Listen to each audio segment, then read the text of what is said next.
In October of 2020, the boneyard of the Cincinnati River rock and gravel quarry was a place of finality. A salvage crew worked under a flat grey sky, their acetylene torch spitting a white-hot jet of flame against the flank of a decommissioned vibrating screen, a 3-story skeleton of steel left to rust for over a decade. The torch sliced through a lower access panel, one that had been welded shut decades prior, when the hiss of burning metal was joined by a foul organic smell. The foreman peered into the darkness. Inside, amidst the corroded machinery, lay the remnants of a human skeleton entangled in the rotted fabric of 1990s work clothes. And there, protected from 21 years of decay inside a tattered sleeve, was a small black music notebook. At that moment, the case of the disappearance of Matthew Dalton, a 19-year-old apprentice who vanished on March 12, 1999, was no longer cold. It was wide open. March 12, 1999 was a Friday. For Matthew Dalton, it was a day defined by grit and noise, the twin constants of the quarry. He was 19, quiet, with an observer's eyes that missed little. His shift was spent in the shadow of colossal machines, the air thick with limestone dust. His hands were calloused, but his mind was on music. During his lunch break, he sat in his beat-up Ford Escort, scribbling in the black moleskin-style notebook he carried everywhere.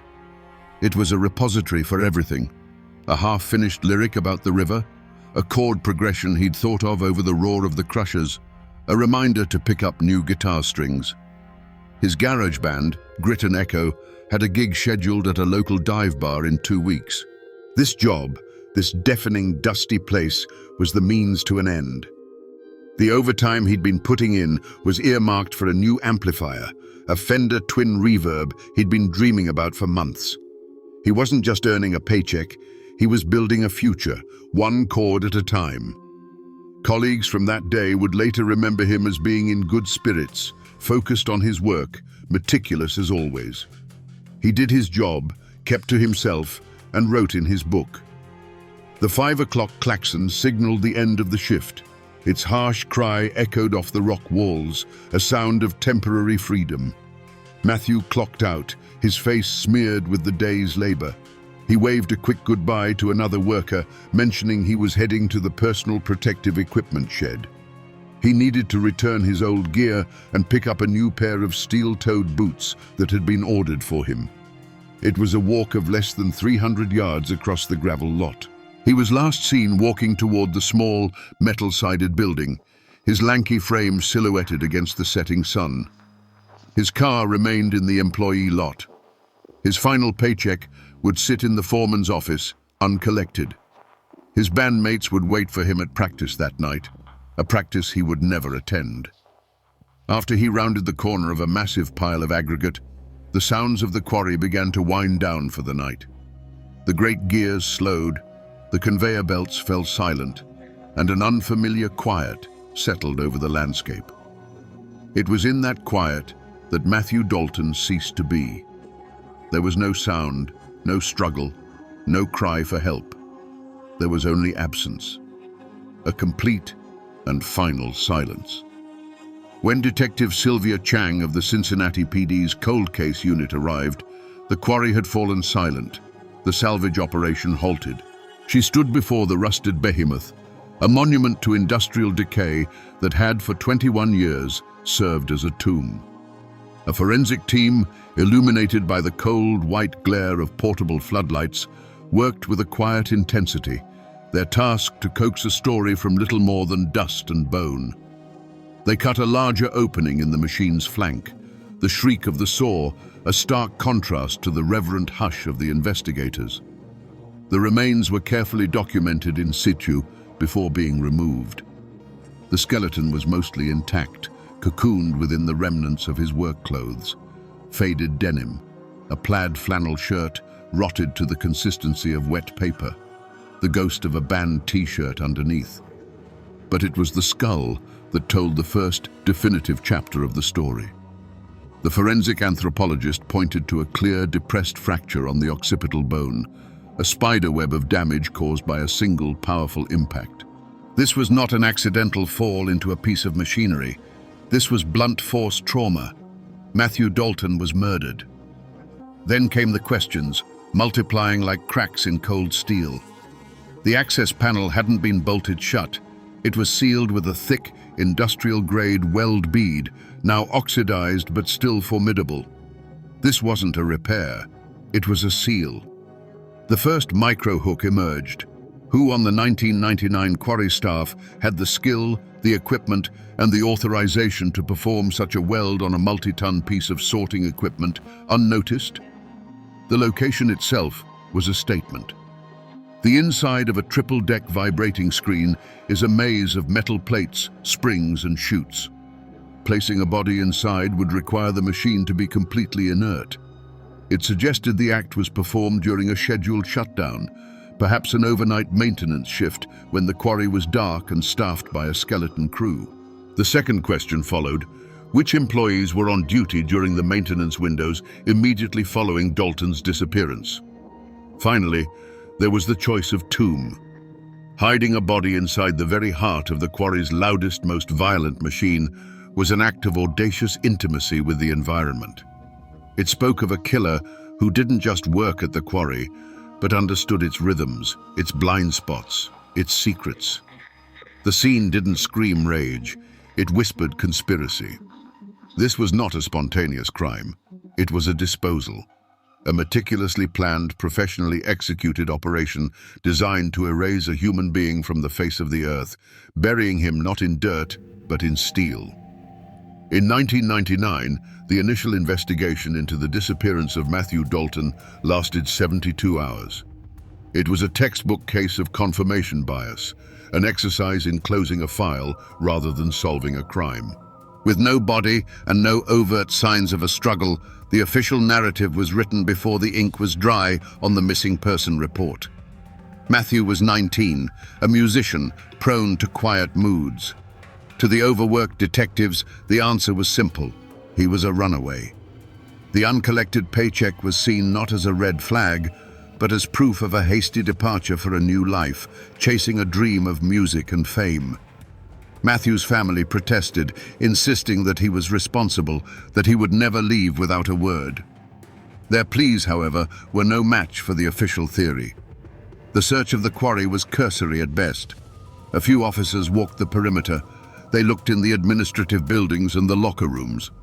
When it came to the machinery, the colossal, dangerous heart of the operation, they deferred to the expertise of the site foreman, Edmund Sharp. Sharp, then a man of 45, projected an aura of absolute authority. He was the king of this domain of rock and steel. He cooperated, but on his terms. He guided the officers, pointing out the areas they could safely access, expressing grave concerns about the dangers of the crushers and screeners. He assured them that no one could get near the heavy equipment without being seen. His word was treated as gospel. The idea of a thorough, inch-by-inch search of the industrial labyrinth was dismissed as impractical and hazardous. Sharp effectively controlled the investigation by controlling its geography. The silence of the other workers was just as profound. In the closed ecosystem of the quarry, Edmund Sharp was more than a boss. He was a source of livelihood and a figure of fear. To question him was to risk your job. To volunteer information was to break an unwritten code. So they said nothing. They saw the police come and go. They saw the foreman's confident demeanor, and they remained silent. This was not merely negligence on the part of law enforcement. It was a surrender to a more powerful, localized authority.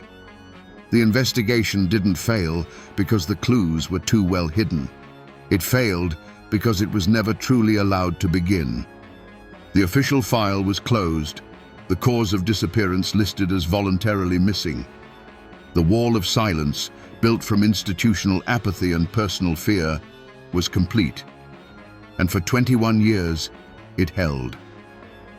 Detective Chang understood that a 21-year-old murder case had to be fought on two fronts: the fallible landscape of human memory and the unforgiving terrain of the paper trail.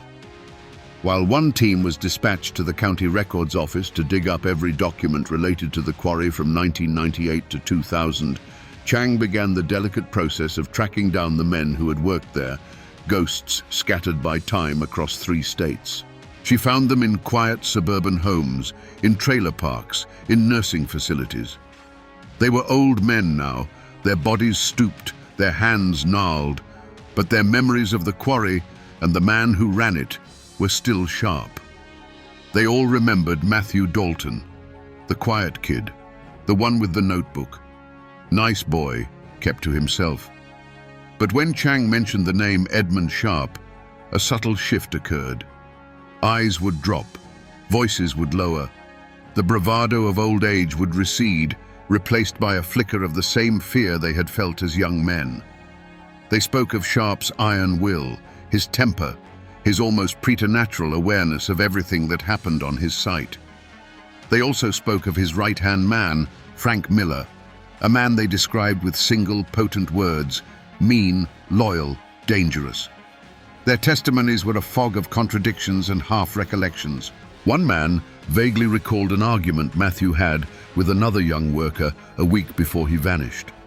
Another remembered the night shift crew being unusually quiet and tense in the days following the disappearance. A third spoke of a scheduled maintenance shutdown on the triple-deck screen that Friday night, something that seemed routine at the time but felt strange in hindsight. No one saw anything definitive, but they all felt it. A ripple of wrongness that had been smoothed over by Sharp's authority and the passage of time. Meanwhile, the other team worked under the hum of fluorescent lights, sifting through mountains of archived paperwork. Purchase orders, maintenance logs, shipping manifests, payroll records, a blizzard of mundane corporate history. They were searching for a single flake that was out of place.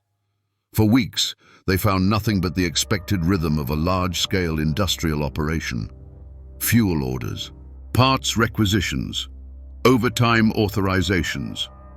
Then, they found it. Buried deep in a box of human resources files, brittle and yellowed with age, was a personnel transfer order. It was dated March 19, 1999, exactly 1 week after Matthew Dalton disappeared. The order moved a young mechanic, Ray Collins, from the main Cincinnati quarry to a small, less desirable satellite operation 2 hours away. The transfer was effective immediately. The reason cited on the form was a single sterile phrase: operational restructuring.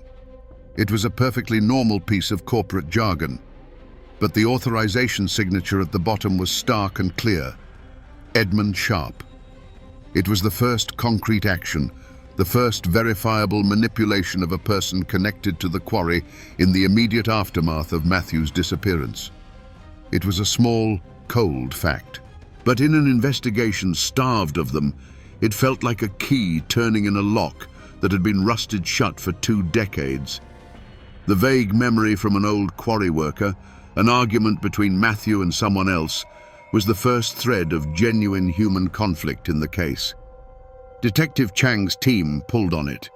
They painstakingly re-interviewed Matthew's old bandmates and high school friends, asking them to dredge up memories from a lifetime ago. A name surfaced: Kevin Trussell, a local small-time drug dealer who had been part of their orbit. The story, hazy but consistent, was that Matthew had gotten into a heated dispute with Trussell just days before he vanished, allegedly over an unpaid debt. Suddenly, a simple and grimly familiar motive presented itself: a drug deal gone wrong. For the next month, the investigation pivoted entirely. The theory was compelling. A 19-year-old kid, short on cash for his music equipment, gets involved in something petty that spirals out of control. It was a narrative that wrote itself. Investigators dug into Trussell's past, revealing a rap sheet from the late 90s filled with minor possession charges and 1 assault. He fit the profile. The focus shifted from the industrial complexities of the quarry to the gritty underbelly of suburban drug culture. They spent hundreds of man-hours tracking Kevin Trussell's movements, his known associates, trying to place him near the quarry on March 12, 1999. They finally found him. The Kevin Trussell of 2020 was not the street corner tough from their file. He was a 41-year-old father of two who owned a modest landscaping business. When Detective Chang and her partner approached him, his face went pale, the old fear of authority flooding back in an instant. He was defensive, then evasive. But when Chang said the name Matthew Dalton, his posture changed. The fear was replaced by a deep, weary sadness. In a small grey interview room, Trussell told the true story. The argument had happened, but it wasn't about a debt. It was about $10. A mutual friend had borrowed the money from Trussell and used Matthew's name. When Trussell confronted him, Matthew, a fiercely honest kid, was furious that his name had been used in a lie. He paid Trussell the $10 out of his own pocket and told him to stay away from him and his friends. Trussell, his voice thick with emotion, remembered Matthew not as a debtor, but as one of the few genuinely good kids he knew. He was decent, Trussell said, wiping at his eyes. He was better than all of us. The man's confession was not of a crime, but of a long-held regret over a stupid teenage misunderstanding. His alibi for the night of the disappearance was solid. The theory, so plausible and so thoroughly pursued, collapsed under the weight of a simple, pathetic truth. The investigation was back at square one, with weeks of work reduced to a dead end. With the drug theory in ashes, the investigation was adrift in a sea of 21-year-old memories and meaningless paperwork. All they had left was the one piece of physical evidence that had started it all: Matthew Dalton's notebook. Detective Chang would stare at the photograph of the final page, at the neat, almost architectural handwriting.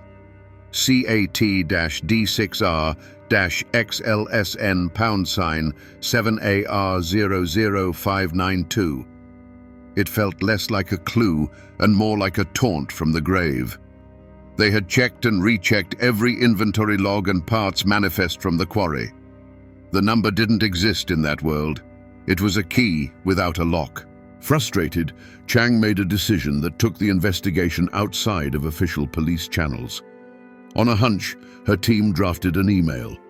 They attached the high-resolution photograph of the notebook page and sent it to the editor of a national trade publication for heavy machinery enthusiasts, a magazine called Iron and Dirt. The email was simple. Can anyone identify this numbering format? It was a long shot, a message in a bottle cast into a digital ocean. 3 days later, a reply appeared in Chang's inbox.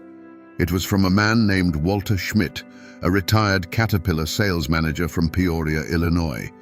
His email was short and direct. That's not a part number. It's a PIN, a product identification number, essentially a VIN for a big piece of equipment. The format is unmistakable. It belongs to a D6R series bulldozer, a very expensive one. The intellectual tumblers clicked into place with an audible snap. They hadn't been looking for a component. They had been looking for a whole machine. The revelation electrified the cold case unit. A detective immediately ran the full number through the National Crime Information Center's database for stolen vehicles and heavy equipment. For a moment, there was nothing. Then, a result flashed on the screen, a ghost from the archives of 1999. The PIN matched exactly one item: a Caterpillar D6R bulldozer, reported stolen from a state highway construction site 80 miles north of Cincinnati. The date of the theft was March 10, 1999, 2 days before Matthew Dalton disappeared. Chang felt a cold certainty wash over her. She requested the original hard copy file for the decades-old theft. A uniformed officer delivered the faded, dog-eared folder to her desk an hour later. She read through the lead detective's typed notes, a chronicle of a frustrating and fruitless investigation. And then she saw it, in the final supplementary report. The detective noted that he had attempted to follow a tip regarding stolen equipment being stored at a regional quarry. He wrote that the site foreman had been obstructive and uncooperative, refusing him access to the storage sheds and the back lot, citing safety protocols. The foreman's name was Edmund Sharp. It was no longer a collection of disparate facts. It was a single, terrifying picture. Matthew, the meticulous note-taker, on his way to the PPE shed, had accidentally stumbled upon the hiding place for a $250,000 piece of stolen machinery. He saw it, and he did what he always did. He took out his notebook and wrote it down. It wasn't a song lyric, it was a witness statement. In that moment, a young man's quiet habit had become a fatal act of observation. Based on the irrefutable evidence of the notebook and the confession that followed, the final hours of Matthew Dalton's life could be reconstructed, not with speculation, but with chilling clarity. On the evening of March 12, 1999, Edmund Sharp and his enforcer, Frank Miller, were in the process of finalizing the transfer of the stolen D6R bulldozer. Hidden behind a massive aggregate pile near the PPE shed, it was a blind spot, shielded from the view of the main office and the employee parking lot. Their buyer was en route. It was a high-stakes, high-stress moment in a criminal enterprise that had been running smoothly for years. Matthew, his shift over, walked toward the PPE shed as he said he would. It was a route he took every day, but on this day, his timing was a tragic coincidence. As he rounded the pile of gravel, he walked directly into the illicit operation. He saw the bulldozer, a piece of equipment he knew didn't belong to the quarry. He saw Sharp and Miller with a flatbed truck. His observer's eyes took in the scene, and his meticulous mind registered the machine's identifying number. He paused, pulled out his notebook, and wrote down the string of characters, an act born of habit, not accusation.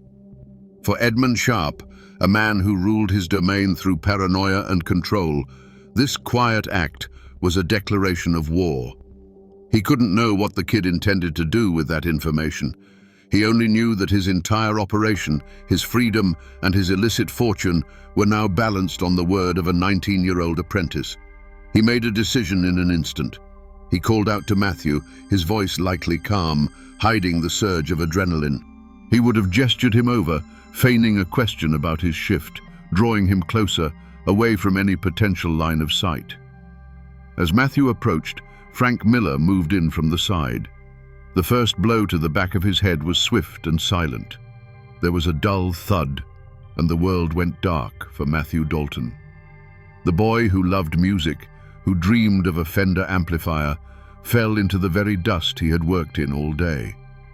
A moment later, one of the men stood over him, holding the notebook that, just a second ago, had been a private journal and was now a piece of capital evidence. They dragged his body into the darkness of a nearby maintenance shed. The plan was formed out of necessity and an intimate knowledge of the quarry's secrets. That night, a skeleton maintenance crew was on schedule. One of those men was a young mechanic named Ray Collins. Sharp and Miller confronted him, their faces grim. The choice they gave him was not a choice at all: become an accomplice or become the second body. Terrified, Collins complied. Under the guise of a routine, pre-scheduled repair, they powered down the triple-deck vibrating screen. With wrenches and crowbars, they opened the lower access panel.